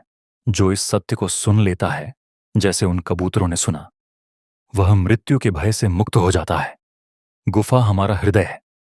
जब हम बाहरी दुनिया के शोर शराबे, आभूषणों को बाहर छोड़ देते हैं और अपने भीतर गुफा में उतरते हैं, तभी हमें वह अमर ज्ञान सुनाई देता है। थोड़ा और गहरे उतरो। सोमनाथ ज्योतिर्लिंग, गुजरात के तट पर। चंद्रमा सोम को राजा दक्ष ने श्राप दिया था कि उसका अक्षय नाश हो जाएगा। चंद्रमा का तेज घटता गया, उसे तपेदिक टीबी जैसा रोग हो गया। वह मरणासन्न हो गया। सभी देवताओं ने कहा, महामृत्युंजय शिव की शरण में जाओ। चंद्रमा ने उस स्थान पर आकर शिव की घोर तपस्या की। उन्होंने रेत का शिवलिंग बनाया। शिव प्रकट हुए और चंद्रमा को अपने मस्तक पर धारण कर लिया। शिव ने कहा, श्राप पूरी तरह समाप्त नहीं हो सकता, लेकिन मैं तुम्हें जीवन दान देता हूं। तुम 15 दिन घटोगे पर 15 दिन बढ़ोगे। इसीलिए शिव सोमनाथ कहलाए, चंद्रमा के नाथ। ये घटना हमें आशा देती है। जीवन में उतार चढ़ाव, घटना बढ़ना तो आएगा। यह विधि का विधान है। कभी सुख का उजाला, पूर्णिमा होगा, कभी दुख का अंधेरा, अमावस्या। लेकिन जिसके सिर पर शिव का हाथ है या जिसने शिव को सिर पर रखा है, वह अंधेरे के बाद फिर से चमकना सीख जाता है। हार को जीत में बदलने की कला ही शिव भक्ति है। एक और अद्भुत बात, शिव को त्रिपुरारी क्यों कहते हैं? एक बार त्रिपुर नाम के 3 उड़ने वाले शहर, सिटीज थे, सोने, चांदी और लोहे के। इनमें 3 राक्षस रहते थे, तारकाक्ष, कमलाक्ष और विद्युन्माली। उन्हें वरदान था कि उन्हें तभी मारा जा सकता है जब ये तीनों शहर एक सीधी रेखा में आएं और एक ही बाण से भेदे जाएं। यह असंभव था। वे तीनों लोक में आतंक मचा रहे थे। देवता शिव के पास गए। शिव ने पृथ्वी को रथ बनाया, सूर्य और चंद्रमा को पहिए, मेरु पर्वत को धनुष और भगवान विष्णु को बाण बनाया और स्वयं उस रथ पर सवार हुए। हजारों साल बाद वह क्षण आया जब तीनों शहर एक रेखा में आए। शिव ने केवल एक बाण छोड़ा और भस्म, तीनों पुर जलकर राख हो गए। लेकिन कथा का असली रहस्य यहां है। शिव ने बाण चलाने से पहले अपनी ये मुस्कान से ही उन पुरों को जला दिया था। बाण तो केवल उपचार मात्र था। यह 3 पुर क्या हैं? ये हमारे 3 शरीर हैं, स्थूल, फिजिकल, सूक्ष्म, मेंटल और कारण, कॉजल। या हमारे 3 गुण, सत, रज, तम। जब हम ध्यान की अवस्था में एक रेखा में आ जाते हैं, मन, वचन और कर्म की एकरूपता, तब शिव की कृपा का एक बाण हमारे अज्ञान के तीनों शहरों को जलाकर हमें मुक्त कर देता है। हे शिव, आपकी लीला अपरंपार है। आप श्मशानवासी होकर भी शंकर, शम प्लस कर बराबर कल्याण करने वाले हैं। आप विस्पाई होकर भी अमृतमयी हैं। अब उस क्षण की कल्पना करो जब गंगा अवतरण हो रहा था। राजा भगीरथ अपने पूर्वजों की मुक्ति के लिए गंगा को पृथ्वी पर लाना चाहते थे, लेकिन गंगा का वेग इतना था कि पृथ्वी उसे सहन नहीं कर सकती थी। भगीरथ ने एक पैर पर खड़े होकर शिव की तपस्या की। हे महादेव, केवल आप ही गंगा के इस प्रलयंकारी वेग को संभाल सकते हैं। शिव प्रसन्न हुए। उन्होंने अपनी जटाएं फैला दी। गंगा आकाश से गिरी भीषण गर्जना के साथ। उन्हें अभिमान था कि वे शिव को बहा ले जाएंगी, लेकिन जैसे ही वे शिव के मस्तक पर गिरी, वे विशाल जटाओं के घने जंगल में खो गईं। उन्हें बाहर निकलने का रास्ता ही नहीं मिला। उनका अहंकार चकनाचूर हो गया। वर्षों तक वे जटाओं में भटकती रहीं। फिर भगीरथ की प्रार्थना पर शिव ने अपनी एक जटा से गंगा की एक पतली धारा छोड़ी। वही धारा आज भारत को जीवन देती है। यह दृश्य सिखाता है कि जब शक्ति, ऊर्जा को सही पात्र शिव मिलता है, तभी वह सृजन करती है। बिना नियंत्रण के शक्ति विनाश है। हमारे भीतर भी भावनाओं का वेग गंगा जैसा है। यदि हम उसे नियंत्रित नहीं करेंगे तो हम बर्बाद हो जाएंगे। शिव की जटाएं वह अनुशासन, डिसिप्लिन हैं जो ऊर्जा को सही दिशा देती हैं। काशी के घाटों पर आज भी मणिकर्णिका की आग ठंडी नहीं हुई है। वहां चिता की लपटों में शिव का ही रूप दिखता है। कहते हैं जो काशी में प्राण त्यागता है, शिव उसके कान में तारक मंत्र देते हैं। वह मंत्र क्या है ये कोई नहीं जानता, लेकिन जो सुन लेता है वह आवागमन के चक्र से मुक्त हो जाता है। शिव को बेलपत्र क्यों प्रिय है? 3 पत्तों वाला बेलपत्र। यह भी 3 गुणों, 3 कालों, भूत, भविष्य, वर्तमान और त्रिनेत्र का प्रतीक है।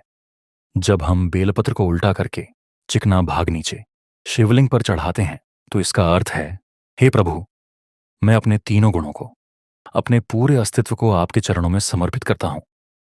याद रखो, शिव की बारात अभी भी चल रही है।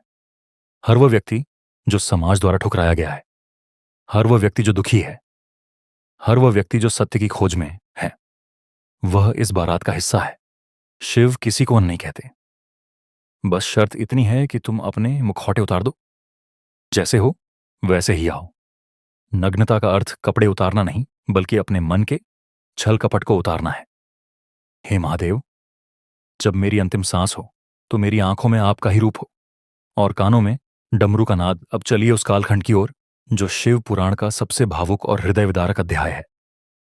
ये कथा है माता सती के त्याग और महादेव के उस तांडव की जिसने तीनों लोकों को हिलाकर रख दिया था। राजा दक्ष, जिनका अहंकार आकाश छू रहा था, उन्होंने कणखल हरिद्वार में एक विशाल यज्ञ का आयोजन किया। उस यज्ञ का नाम था बृहस्पति सव।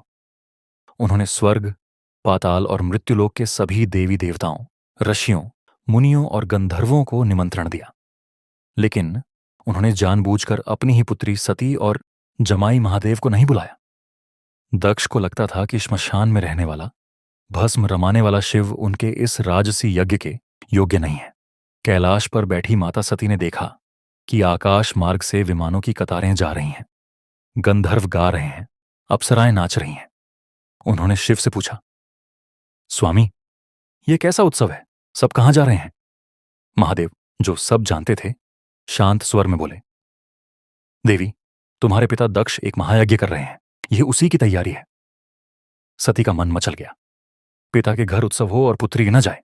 उन्होंने कहा, स्वामी, हमें भी चलना चाहिए। पिता के घर जाने के लिए निमंत्रण की क्या आवश्यकता? शिव ने उन्हें समझाया, देवी, जहां सम्मान ना हो वहां जाना अनुचित है। दक्ष मुझसे द्वेष रखते हैं। यदि हम बिना बुलाए गए तो अपमान के सिवा कुछ नहीं मिलेगा, और अपमान विष से भी घातक होता है। लेकिन सती नहीं मानी। मोह और प्रेम ने हठ का रूप ले लिया। अंततः शिव ने उन्हें जाने की अनुमति दी, लेकिन स्वयं नहीं गए। उन्होंने अपने गणों वीरभद्र और नंदी को सती की रक्षा के लिए साथ भेजा। जब सती यज्ञ मंडप में पहुंची तो वहां का दृश्य देखकर सन्न रह गईं। सोने के सिंहासन थे, सुगंधित धूप जल रही थी, लेकिन किसी ने सती का स्वागत नहीं किया। उनकी अपनी बहनें व्यंग्य कर रही थीं। आ गई वो, जिसने एक भिखारी से विवाह किया है। केवल उनकी माता प्रसूता ने उन्हें गले लगाया। सती ने देखा कि यज्ञवेदी में सभी देवताओं, इंद्र, वरुण, अग्नि के लिए भाग, हिस्सा रखा गया है, लेकिन महादेव का कोई स्थान नहीं है। सती ने क्रोधित होकर अपने पिता दक्ष से पूछा, पिताजी, आप ये कैसा यज्ञ कर रहे हैं? जो यज्ञ पुरुष है, जो सृष्टि का आधार है, आपने उसी शिव का भाग नहीं रखा। दक्ष ने भरी सभा में अट्टहास किया। शिव, वह तो अमंगल है, वह भूतों का स्वामी है, वह श्मशान का वासी है। देवताओं की पंक्ति में उस अघोरी के लिए कोई स्थान नहीं है। दक्ष ने शिव के लिए ऐसे कटु शब्द कहे जो कानों में पिघले हुए सीसे की तरह उतर रहे थे। सती कांपने लगी। पति का अपमान, और वह भी पिता के मुख से, यह उनसे सहन नहीं हुआ। उन्होंने उस भरी सभा में सिंहनी की तरह गर्जना की, हे सभासदों, सुन लो। जिस शिव के नाम मात्र से वाणी पवित्र हो जाती है, आज मेरे पिता ने उनका अपमान किया है, और धिक्कार है मुझ पर कि मैंने इस अपमान को सुना। यह शरीर जो दक्ष के अंश से उत्पन्न हुआ है, मैं इसे अब एक क्षण भी धारण नहीं करूंगी। मैं इस पापी शरीर को अभी भस्म करती हूं। सती उसी क्षण भूमि पर बैठ गईं। उन्होंने अपनी आंखें बंद कीं और योग अग्नि का आह्वान किया। उनके भीतर का क्रोध और तप ज्वाला बन गया। देखते ही देखते उनके शरीर से अग्नि की लपटें निकलीं और सती का वह कोमल शरीर जलकर भस्म हो गया। हाहाकार मच गया। यह समाचार जब कैलाश पहुंचा तो शिव की समाधि टूट गई। उनका क्रोध प्रलय बन गया। उन्होंने अपनी एक जटा उखाड़ी और उसे पर्वत पर दे मारा। उससे प्रकट हुए महाकाली और वीरभद्र। वीरभद्र, जिनका कद आकाश को छूता था, जिनकी हजारों भुजाएं थीं। शिव ने आदेश दिया, जाओ और उस यज्ञ का विध्वंस कर दो। वीरभद्र अपनी सेना लेकर कणखल पहुंचे। उन्होंने यज्ञ का मंडप तोड़ दिया, देवताओं को पीटा, ऋषियों की दाढ़ी नोच ली, और अंत में राजा दक्ष का सिर धड़ से अलग करके उसी यज्ञ कुंड की अग्नि में स्वाहा कर दिया। लेकिन श्रोताओं, शिव का क्रोध यहीं शांत नहीं हुआ। जब वे यज्ञ स्थल पर पहुंचे और सती के जले हुए शरीर को देखा तो महाकाल रो पड़े। वह रुदन ऐसा था कि पत्थर भी पिघल जाए। शिव ने सती के निर्जीव शरीर को अपने कंधों पर उठा लिया। वे विक्षिप्त की भांति तीनों लोकों में घूमने लगे। वे कभी हंसते, कभी रोते, कभी तांडव करते। उनके तांडव से पृथ्वी डगमगाने लगी। सृष्टि का संतुलन बिगड़ने लगा। देवता घबरा गए। यदि शिव शांत नहीं हुए तो प्रलय निश्चित है। वे विष्णु जी के पास गए। भगवान विष्णु ने देखा कि शिव मोह के पाश में बंध गए हैं, उन्हें मुक्त करना होगा। विष्णु जी ने अपना सुदर्शन चक्र चलाया। उन्होंने सती के शरीर के टुकड़े टुकड़े कर दिए। जहां जहां सती के अंग और आभूषण गिरे, वहां वहां शक्तिपीठ बन गए। नैना देवी में उनकी आंखें गिरीं, कामाख्या में उनकी योनि, कांगड़ा में वक्षस्थल और हिंगलाज में मस्तक। कुल 51 शक्तिपीठ बने। जब सती का शरीर पूरी तरह से विलीन हो गया, तब शिव को होश आया। वे शांत हुए, लेकिन उनके भीतर एक गहरा वैराग्य छा गया। वे पुनः समाधि में चले गए। यह कथा हमें सिखाती है कि अहंकार दक्ष कैसे भक्ति सती का नाश करता है, और कैसे ईश्वर शिव खैर भी वियोग की पीड़ा सहते हैं, ताकि मनुष्य समझ सके कि प्रेम और पीड़ा एक ही सिक्के के दो पहलू हैं। हे शिव भक्तों, यदि आप भी महादेव की इस पीड़ा और उनके प्रेम को महसूस कर पा रहे हैं तो अभी इस चैनल को सब्सक्राइब कर लें और बेल आइकन दबा दें। हम इस आध्यात्मिक यात्रा को ऐसे ही जारी रखेंगे, और मैं चाहता हूं कि आप इस परिवार का अटूट हिस्सा बने। कथा को आगे बढ़ाते हैं। दक्ष का अंत हो गया था, लेकिन शिव तो करुणा के सागर हैं। जब उनका क्रोध शांत हुआ तो उन्होंने दक्ष को पुनर्जीवित किया, लेकिन सिर बकरे का लगाया गया। क्यों? क्योंकि बकरा हमेशा मैं करता है। दक्ष ने जीवन भर मैं राजा, मैं श्रेष्ठ किया था। शिव ने उन्हें बकरे का सिर देकर संदेश दिया कि तेरा यह अहंकार ही तेरी पहचान है। दक्ष ने बकरे की बोली में ही बम बम करके शिव की स्तुति की, और शिव ने उन्हें क्षमा कर दिया। अब चलिए उज्जैन की ओर। महाकालेश्वर ज्योतिर्लिंग। अवंती नगरी उज्जैन में एक वेद प्रिय ब्राह्मण रहते थे। वे शिव के परम भक्त थे। लेकिन पास के रत्नमाला पर्वत पर दूषण नाम का एक राक्षस रहता था। उसे ब्रह्मा जी से वरदान प्राप्त था कि उसे कोई साधारण अस्त्र नहीं मार सकता। दूषण ने अवंती नगरी पर आक्रमण कर दिया। उसने ब्राह्मणों को पूजा करने से रोका। जब वह ब्राह्मणों को मारने के लिए आगे बढ़ा तो उन ब्राह्मणों ने पार्थिव मिट्टी का शिवलिंग बनाया और पुकारा, रक्षा करो महाकाल, रक्षा करो। तभी पृथ्वी फट गई। उसमें से एक भयंकर हुंकार के साथ महाकाल प्रकट हुए। उनका रूप इतना विकराल था कि काल, मृत्यु उन्हें देखकर कांप जाए। उन्होंने दूषण की सेना को अपनी एक हुंकार से भस्म कर दिया, और दूषण, उसे तो उन्होंने अपनी दृष्टि मात्र से राख कर दिया। भक्तों ने प्रार्थना की, प्रभु, आप यहीं इसी रूप में हमारे रक्षक बनकर रहें। शिव ने स्वीकार किया। महाकालेश्वर एकमात्र ऐसा ज्योतिर्लिंग है जो दक्षिणमुखी है। दक्षिण दिशा यमराज, मृत्यु की ओर की दिशा है। शिव दक्षिण की ओर मुख करके बैठे हैं, मानो वे यमराज को कह रहे हों, मेरे भक्तों की ओर मत देखना, मैं यहां पहरा दे रहा हूं। भस्म आरती का रहस्य भी यहीं से जुड़ा है। प्राचीन काल में श्मशान की ताजी चिता की राख से महाकाल का श्रृंगार होता था। इसका अर्थ है, हे प्रभु, यह शरीर अंत में राख है और मैं यह राख आपको समर्पित करता हूं।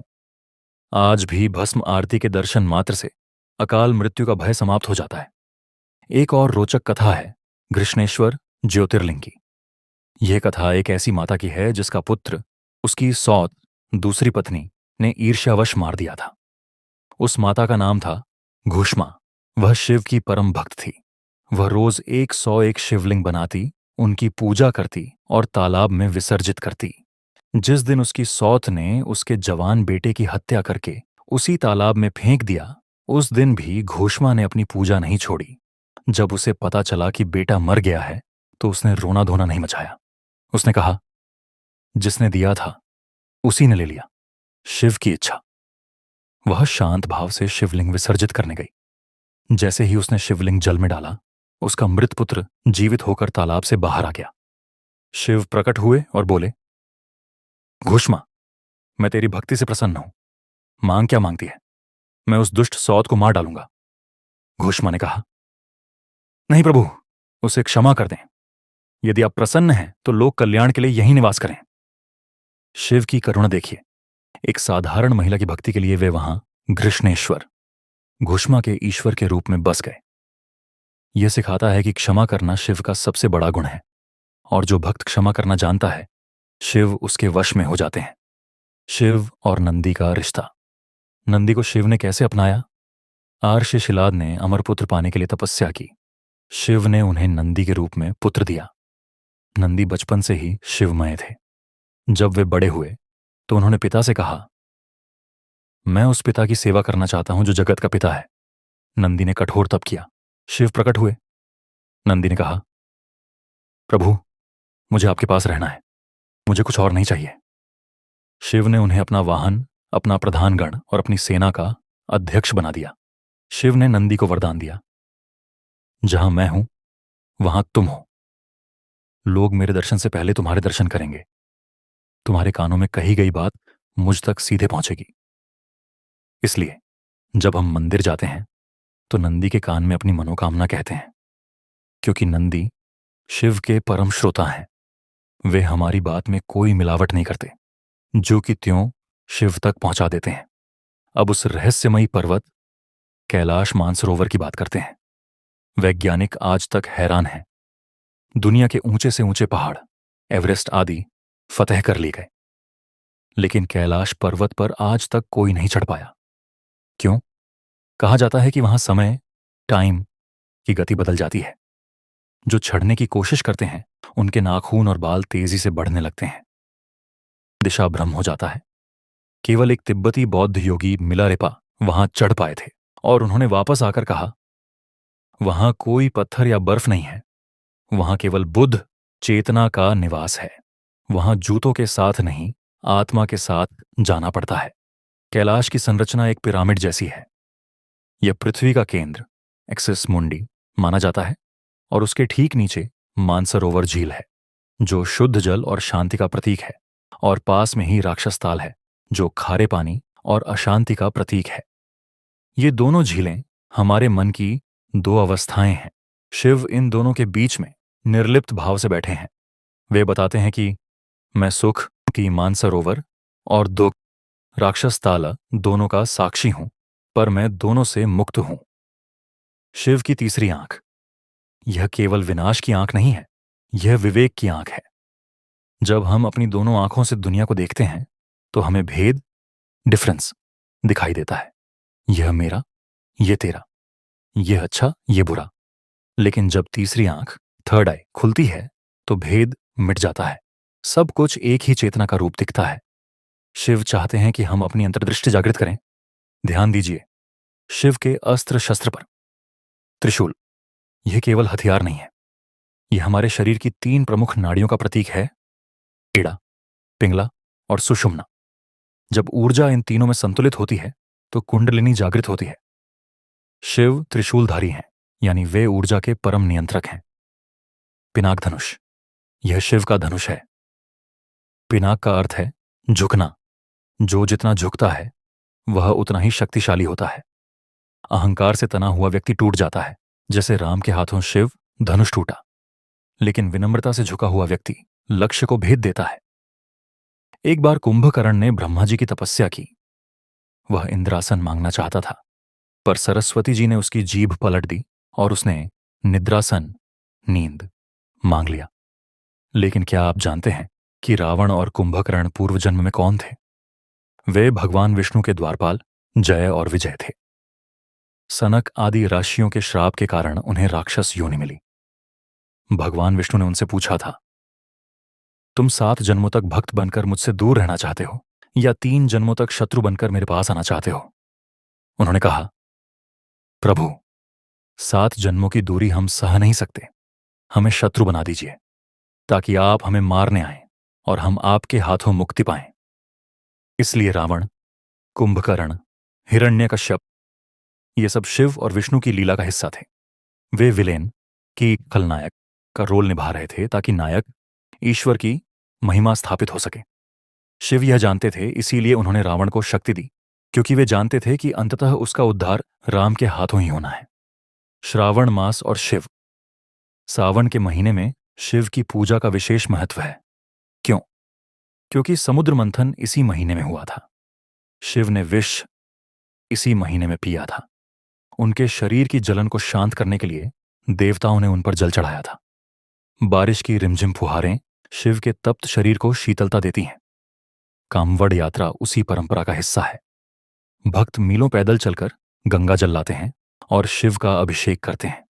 वह जल केवल पानी नहीं, वह भक्त का पसीना और प्रेम होता है। और शिव कहते हैं, जिसने मेरे लिए अपने पैरों में छाले लिए हैं, मैं उसके जीवन के सारे कांटे चुन लूंगा। शिव और शनिदेव का संबंध। चूंकि हमने कथा की शुरुआत शनिदेव से की थी, तो यह जानना भी आवश्यक है कि शनिदेव शिव के शिष्य हैं। शनिदेव को ग्रहों का न्यायाधीश बनाने का अधिकार शिव ने ही दिया था। काशी में शनिदेव ने हजारों वर्षों तक शिवलिंग की तपस्या की थी। शिव ने प्रसन्न होकर कहा था, शनि, तुम मेरे प्रिय हो। तुम्हारी दृष्टि से देवता भी भयभीत होंगे, लेकिन जो मेरी शरण में होगा उस पर तुम्हारी वक्र दृष्टि का प्रभाव क्षीण हो जाएगा। इसीलिए शनि के प्रकोप से बचने के लिए महामृत्युंजय मंत्र का जाप सबसे अचूक उपाय माना जाता है। एक अद्भुत प्रसंग कीर्तन मुख का। एक बार एक राक्षस शिव को ही खाने के लिए दौड़ा। शिव ने अपनी योग माया से एक भयानक जीव कीर्तन मुख पैदा किया। वह राक्षस डर कर भाग गया। अब उस कीर्तन मुख को भूख लगी थी। उसने शिव से पूछा, प्रभु, मैं क्या खाऊं? शिव ने लीलावश कहा, तुम अपनी ही पूंछ खाना शुरू करो। वह जीव इतना आज्ञाकारी था कि उसने अपनी पूंछ से खाना शुरू किया और अपना पूरा शरीर खा गया। केवल उसका चेहरा, मुख बचा। शिव उसकी इस आज्ञाकारिता पर बहुत प्रसन्न हुए। उन्होंने कहा, आज से तुम कीर्तन मुख कहलाओगे। तुम मेरे मंदिर के द्वार पर सबसे ऊपर रहोगे। जो तुम्हारे दर्शन किए बिना मेरे दर्शन करेगा, उसकी पूजा अधूरी मानी जाएगी। ये कथा सिखाती है कि आत्मभक्षण यानी अपने अहंकार को खुद ही खा जाना ईश्वर को सबसे प्रिय है। तो मेरे प्रिय आत्मा, अब हम इस अनंत यात्रा के उस पड़ाव पर आ गए हैं जहां शब्द मौन होने लगते हैं और केवल अनुभव शेष रह जाता है।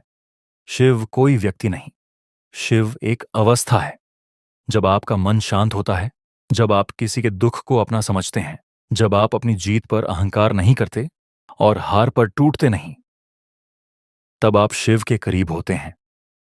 हमने दक्ष के अहंकार को जलते देखा, सती के प्रेम को त्याग बनते देखा, विष को कंठ में रुकते देखा और गंगा को जटाओं में उलझते देखा। ये सब कहानियां नहीं थीं, ये हमारे जीवन के दर्पण थे। वह भस्म जो शिव के शरीर पर रमी है हमें रोज याद दिलाती है कि हे मनुष्य, तू माटी का पुतला है, एक दिन माटी में मिल जाएगा।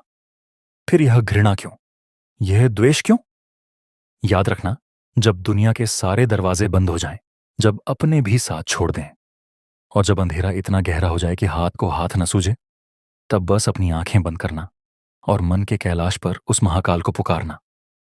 वह आएंगे, वह जरूर आएंगे, क्योंकि वह भोलेनाथ हैं। वह आपकी पूजा पाठ नहीं, केवल आपकी पुकार सुनते हैं। जैसे गंगा सागर में मिलकर शांत हो जाती है, वैसे ही हमारी आत्मा की तड़प शिव में मिलकर ही शांत होगी। यह कथा यहां समाप्त नहीं होती, क्योंकि शिव अनंत है। यह तो बस एक अल्प विराम है, ताकि आप इन विचारों को, इस ऊर्जा को अपने भीतर उतार सकें। शिव के प्रिय यात्रियों, यदि आज की इस कथा ने आपके हृदय के किसी तार को झंझनाया है, यदि आपको लगा है कि कुछ देर के लिए ही सही आप उस परम शांति के करीब थे, तो इस सत्संग को यहीं रुकने मत देना। हमारा यह परिवार, यह शिव गणों का समूह अभी और बड़ा होना है। अगर आप चाहते हैं कि महादेव की ऐसी ही दिव्य कथाएं, उनके रहस्यों की ऐसी ही गहराई आपके जीवन में निरंतर बहती रहे, तो अभी इसी क्षण इस चैनल को सब्सक्राइब कर लें। वह जो घंटी, बेल आइकॉन का निशान है, उसे अवश्य दबाएं। उसे केवल एक बटन मत समझिएगा, वह आपके और इस सत्संग के बीच की एक अदृश्य डोरी है। उसे दबाते ही अगली बार जब हम शिव की चर्चा करेंगे, तो पहली पुकार सीधे आप तक पहुंचेगी। इस कथा को अपने तक सीमित न रखें, इसे शेयर करें अपने मित्रों के साथ, अपने परिवार के साथ। क्या पता आपकी एक शेयर की गई कथा किसी निराश व्यक्ति के जीवन में आशा की किरण जगा दे। पुण्य बांटने से बढ़ता है। तो चलिए, अब विदा लेने का समय है, इस वादे के साथ कि हम फिर मिलेंगे एक नई कथा और एक नई ऊर्जा के साथ। तब तक के लिए अपने भीतर के शिव को जगाए रखें। मेरे साथ पूरी श्रद्धा और शक्ति से अपने दोनों हाथ उठाकर उद्घोष करें, एयूएम नमः शिवाय, हर हर महादेव, जय श्री महाकाल। शांति शांति शांति।